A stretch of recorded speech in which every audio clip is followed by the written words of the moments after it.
now, for main topic number, is this 4?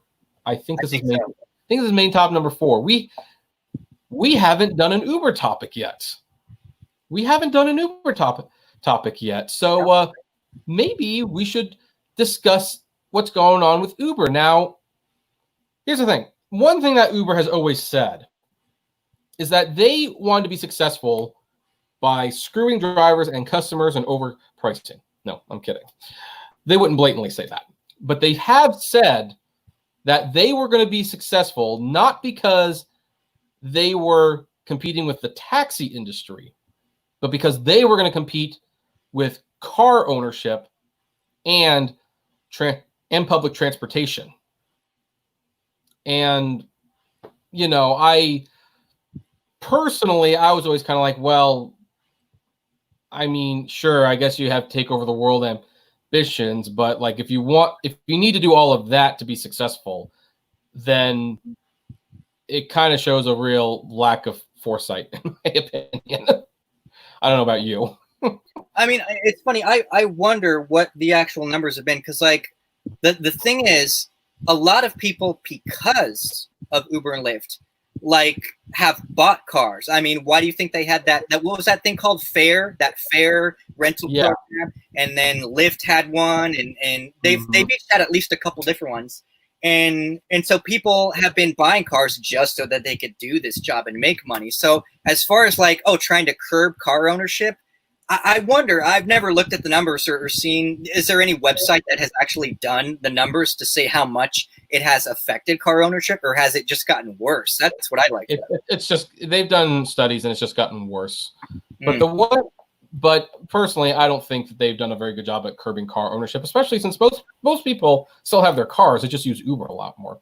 Yeah. But they also have not entered into public transportation until now. And interestingly, they entered it with software, which is very interesting. So according to Bloomberg, Uber to sell software starting with 4-van transit service.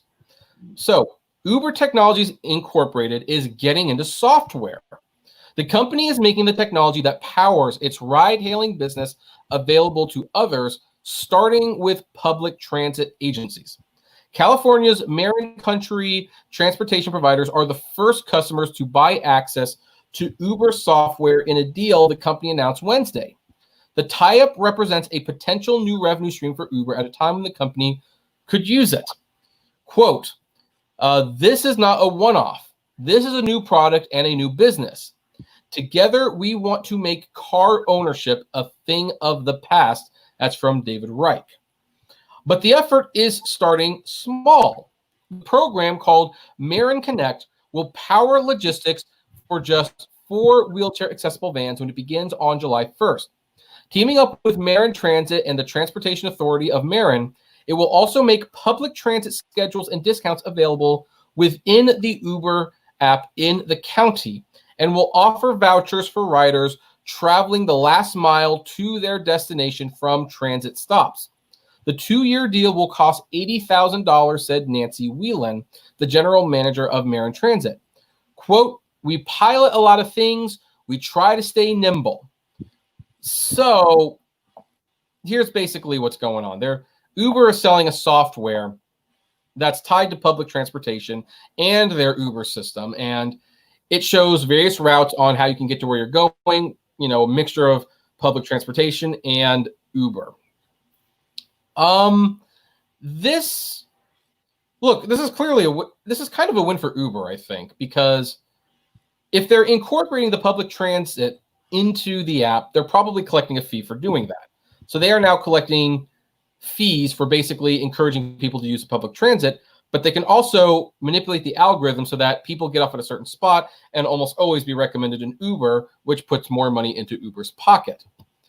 What's going to be interesting is how does this work for the public transit? Because public transportation, by its very nature, is not profitable, which is why it's weird that Uber wants to take over it. It's like, we want to take over public transportation. It's like, really? No one makes money doing that, right? Doesn't matter. We can do it. It's like, well, okay. But they've got their first foot in the door, so to speak.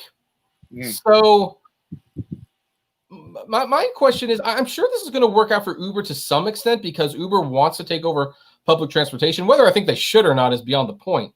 I'm just wondering, is this going to be like one of those Grubhub situations where it's like Uber's fees are so exorbitant in the long run? And I mean, I know people say that you should have this worked out before you sign the dotted lines, but clearly a lot of people with restaurants and their their relationship with delivery apps don't quite understand exactly how much this is going to cost in the long run until it's there. Is this a similar situation, do you think, where public transportation might be in for like a huge wake-up call when they find out just how much Uber is taking from them? Or do you think this is going to work out fine? I guess ultimately it will depend on how popular this is or how much people use it. Also, of course, how many more people start taking Ubers again. I know, like, it's funny. I noticed a lot of people said, oh, we're not making less money, but that's because like half the drivers aren't driving. And so then you're having more customers because there's less drivers. So how many more customers will go back? And then the other thing is, I mean, yeah, if public transportation already isn't profitable and then they've got, this extra money that Uber is taking from them, I don't know. I don't see how well that could work. So I think maybe, yeah, once it starts to roll through, like you made the analogy with Grubhub, they might be like, oh, yeah, this isn't like working out. Then again, the other reason would be because of Uber's ambition, not only in general before the pandemic, but now since they've lost all this business, I would assume they're going to try to charge or get away with charging as high of a fee as they reasonably can to the public transportation to try to move, back into the making money segment. And that will just end up, not working out for public transit. Right. Now, in all fairness, they did say this was like a trial run. Okay. So this might not be forever. But I'm also thinking, like, I'm wondering if maybe public transportation is turning to Uber because they've obviously been hit by this too. And so not only was this not profitable before, but now it's really not profitable with people largely not taking public transportation, but legally they have to provide it because some people have no choice but to. So I'm wondering if this is their way of like, well, maybe those young millennials, those appers out there who already don't care that much and don't want to wear their masks and want to get back to life, maybe they'll be using Uber, and with Uber, we can kind of steer people back to public transportation for a little bit. I'm wondering if that's what their thinking is. Like they're trying to use Uber and hoping that they get a better deal out of it. Mm-hmm. Good question, man. It's a good question. But you are correct as far as like, the really younger much younger millennials are definitely, the most, antsy, wanting to get out. I mean, even during the lockdown, I would still see them out and about.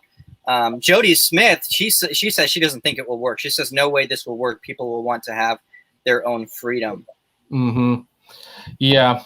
No, I can agree with that. But, I don't know. I have this like weird feeling. This is kind of reminding me of the scene from The Dark Knight where Alfred turns to Bruce Wayne and describing the mobsters and the Joker, because the mobsters had just hired the Joker. And he's like, well, this is what happened.